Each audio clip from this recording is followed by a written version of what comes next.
$27 billion. That's the value of Canada's fast-emerging pact with South Korea, a deal built around electric vehicles, batteries, and the future of clean transportation. And it's not happening in isolation. It's unfolding as the United States increases its pressure on Ottawa ahead of the USMCA review. This isn't only about selling minerals or building cars, it's about how Canada positions itself in the global EV race, with Seoul as a partner, while Washington reminds Canada that every move will be closely watched. Welcome to GeoCapitalist, where numbers reveal strategy. If you're new here, make sure to subscribe right now. Every week we decode the global deals, markets, and supply chains shaping your future. $27 billion. That's the value of Canada's fast-emerging pact with South Korea, a deal built around electric vehicles, batteries, and the future of clean transportation. And it's not happening in isolation. It's unfolding as the United States increases its pressure on Ottawa ahead of the USMCA review. This isn't only about selling minerals or building cars, it's about how Canada positions itself in the global EV race, with Seoul as a partner, while Washington reminds Canada that every move will be closely watched. South Korea isn't just another trading partner. It's home to giants like Hyundai, Kia, LG Energy Solution, and Samsung SDI, firms driving global EV and battery supply chains.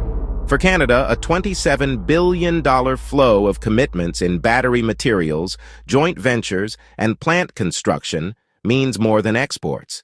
It means leverage in the most competitive sector of the 21st century. And here's the twist. For decades, the U.S. assumed North America's auto future would orbit around Detroit.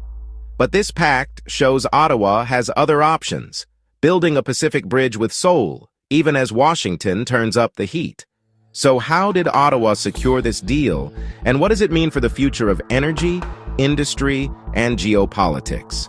Let's break it down. To understand why this $27 billion pact matters, we need to look at what's actually moving between Canada and South Korea.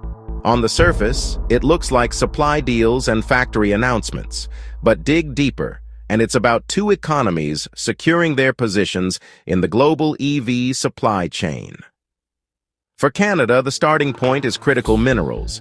South Korea's automakers and battery manufacturers need nickel, cobalt, lithium, and graphite, and they need them from trusted, stable sources. Canada has some of the world's largest reserves, and Seoul has been quick to sign off-take agreements with Canadian miners and refiners. This ensures South Korean firms won't be trapped in the bottlenecks of Chinese-controlled supply. On the other side, Canada imports Korean technology and industrial muscle. From LG Energy's battery expertise to Hyundai and Kia's EV platforms, these are technologies Canada doesn't develop at home. The deal brings gigafactories and R&D hubs onto Canadian soil, meaning domestic jobs and a foothold in the global EV market. This isn't a one-off. Since 2022, South Korea has steadily increased its footprint in Canada. Memoranda of cooperation on batteries, joint ventures in Ontario, and investments tied to the U.S. Inflation Reduction Act have given Seoul a reason to anchor production in North America. Now Ottawa is doubling down, building on that base with a pact that expands beyond minerals into full supply chain integration. This alliance is not just about selling rocks or cars. It's about building a Pacific bridge, a resilient corridor that ties Canada's resources to Korea's factories and Korea's factories to global markets. Critical minerals are the backbone of this entire deal, and Canada knows it.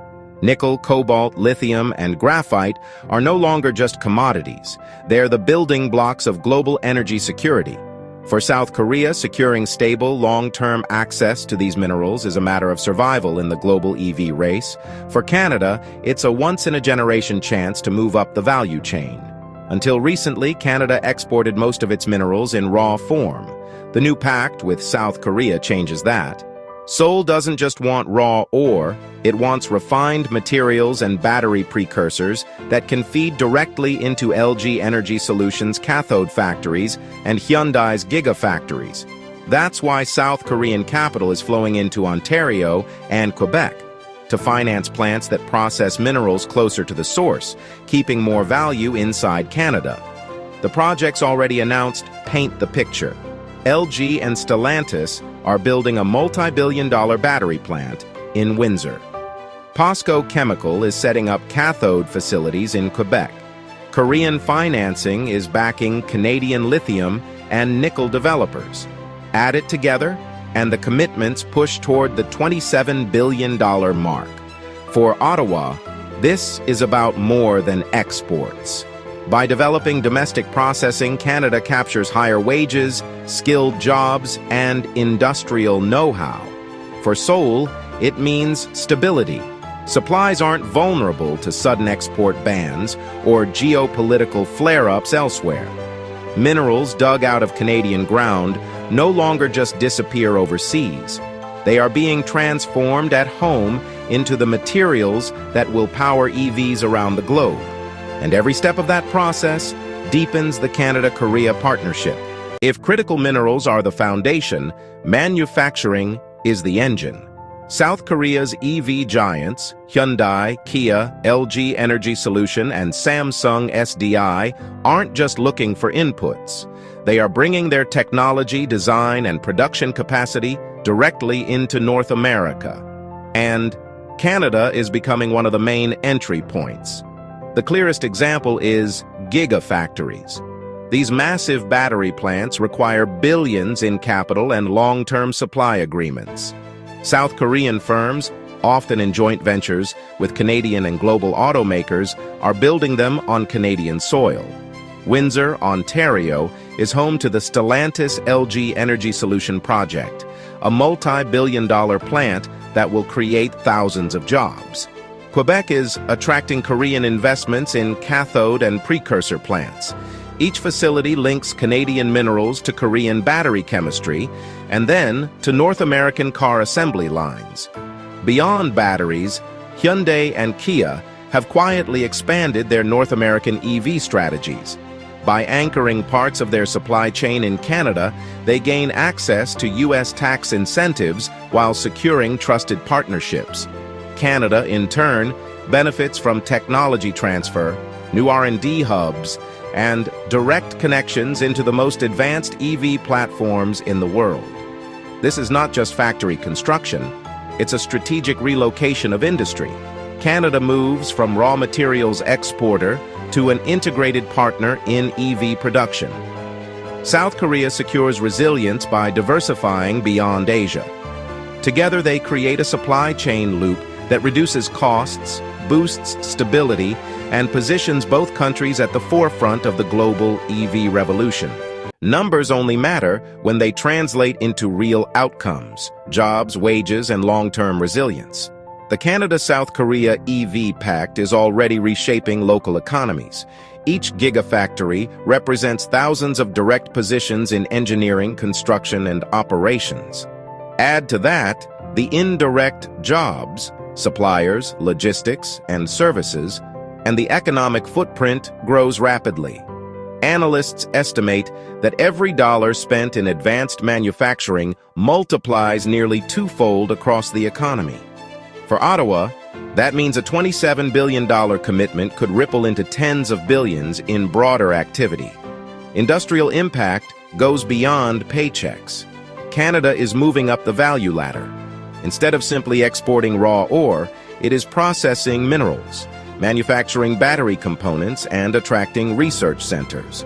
This strengthens domestic expertise, anchors skilled labor, and builds regional clusters in Ontario and Quebec that can compete globally. For South Korea, the benefit is equally clear. Access to a stable North American partner reduces exposure to volatile suppliers. It also secures compliance with U.S. and Canadian trade frameworks, ensuring Korean firms retain eligibility for North American EV incentives. Let's take a break. If you'd like to fuel sponsor-free videos on global deals, Consider supporting GeoCapitalist on Ko-fi. Every contribution helps us stay independent and focused only on the facts. Thank you. Moving forward, the numbers behind this pact don't just measure trade. They measure a structural shift in how two countries are building shared resilience and industries that will define the next generation of growth. For decades, Washington has been Japan's and South Korea's closest partner in Asia and Canada's primary trade anchor in North America. But the $27 billion EV pact with Seoul shows how quickly the landscape is shifting. Ottawa is no longer relying on one channel, and Washington has noticed. Just days ago, the U.S. ambassador to Canada voiced disappointment over what he called anti-American rhetoric, warning that Ottawa hasn't been constructive enough in talks. It wasn't a threat to cut ties, but it was a reminder that U.S. pressure is rising ahead of the 2026 USMCA review. Canada's moves with South Korea now look even more strategic. They provide leverage before Ottawa walks into negotiations with Washington. For the U.S., the concern is twofold.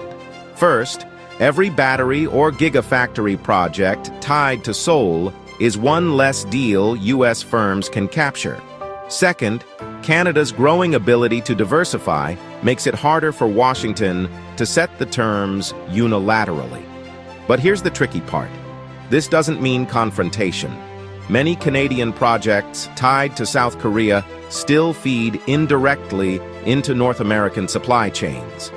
U.S. automakers benefit when Canadian minerals and Korean expertise flow into continental EV production. The issue is not exclusion, but balance, and Canada is building it. When an ambassador goes public with disappointment, it's a signal. Canada read it clearly. By tightening its EV alliance with South Korea, Ottawa is showing that it can absorb U.S. pressure and still move forward on its own terms. The Canada-South Korea EV Pact is sending ripples worldwide. In Europe, policymakers see Canada doubling down on its role as a reliable supplier of critical minerals and clean tech capacity. That bolsters Europe's own diversification efforts and creates room for trilateral cooperation with Germany or the EU in future hydrogen and EV projects. China is also watching closely. Beijing dominates refining of critical minerals, but deals like this chip away at its grip. Every gigafactory in Ontario or Quebec, built with Korean capital, reduces the window for China to control the EV supply chain. China's likely response will be to accelerate its own investments and diversify its sources, but Canada's partnership with Korea narrows its leverage. Japan sees opportunity as well. Already a key partner in critical minerals, Tokyo may deepen coordination with Seoul and Ottawa to align standards, secure more stable supplies, and avoid fragmentation in the region. And then there's South Korea's regional rivals like Taiwan and Vietnam. They view this as proof that middle powers can create their own industrial security without waiting on Washington or Beijing. For investors, the signal is trust. A $27 billion flow of commitments, anchored by real plants and contracts, is evidence of predictability. And in supply chains, predictability can matter more than price. Here's the point. This isn't just a Canada-Korea story. It's a global message. Critical supply chains are shifting, and Ottawa is proving it can anchor them. Here's the big picture. Canada's $27 billion EV pact with South Korea is not just about minerals or cars. It's about positioning. Ottawa is moving from resource exporter to a central partner in advanced manufacturing and energy transition. Seoul is diversifying away from overdependence on China, while anchoring a foothold in North America. Together, they are writing the next chapter of the global EV race. For policymakers, the lesson is simple. Secure offtake agreements, invest in processing, and align with trusted partners before volatility strikes. For businesses, the message is opportunity. Canada is no longer just a pit stop for raw materials, but a platform for entire industries. For investors, it's predictability, and in an era of uncertainty, that is gold. And here's the final hook. Washington is pushing harder, but Canada is showing it can build options. With Mexico, with Europe, and now with South Korea, Ottawa is creating leverage in a world where resilience is the new currency. That's GEOCAPITALIST, where numbers reveal strategy. If you found this breakdown valuable, watch our next video. It connects directly to this trend. And don't forget to subscribe.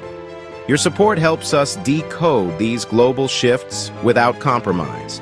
Tell us in the comments, is Canada building real independence with these pacts, or are these just hedges before U.S. pressure intensifies? Either way, the world is watching. Thanks for watching GeoCapitalist, and we'll see you in the next video. If critical minerals are the foundation, manufacturing is the engine. South Korea's EV giants, Hyundai, Kia, LG Energy Solution, and Samsung SDI, aren't just looking for inputs. They are bringing their technology, design, and production capacity directly into North America. Windsor, Ontario, is home to the Stellantis LG Energy Solution project, a multi-billion-dollar plant that will create thousands of jobs. Critical minerals are the backbone of this entire deal, and Canada knows it. Nickel, cobalt, lithium, and graphite are no longer just commodities, they're the building blocks of global energy security. Each facility links Canadian minerals to Korean battery chemistry, and then to North American car assembly lines. This is not just factory construction, it's a strategic relocation of industry. Canada moves from raw materials exporter to an integrated partner in EV production. South Korea secures resilience by diversifying beyond Asia. Together, they create a supply chain loop that reduces costs, boosts stability, and positions both countries at the forefront of the global EV revolution.